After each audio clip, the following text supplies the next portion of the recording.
感谢巨港 Metropolis 新闻的各位观众们仍然和本人 Fiana Huang。春节的喜庆氛围在巨港 Pecina Taksam 村，村里多处宗教场所和民居均装饰着各种春节特色的装饰品，居民们欢聚一堂，共同庆祝这一传统佳节。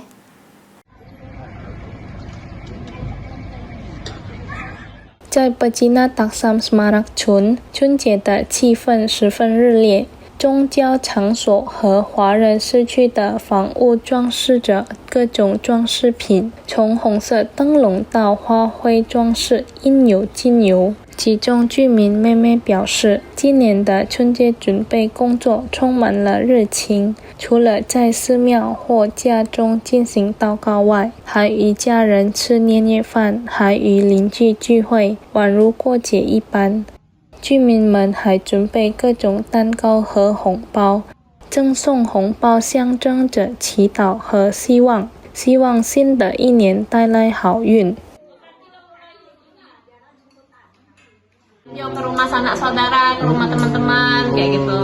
Memberi angpau dari orang yang sudah menikah ke anak kecil, ke yang belum menikah, ke orang tua juga, kayak gitu. Oke. Itu angpau itu termasuk tradisi di Imlek juga kan? Imlek. Itu apa sih maknanya sih angpau itu? Iya, keberuntungan. Kalau yang belum kawin biar cepat dapat jodoh. Kami menyiapkan sajian-sajian, kue-kue, sajian catering, pempek, ya makanan-makanan khas Palembang lah.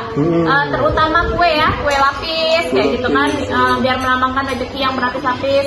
Kue keranjang lengket, biar keluarga tuh nempel lengket kayak gitu. Kebetulan kuenya kita produksi sendiri. Nastar, kue kering, aneka kue basah, puding semuanya lengkap.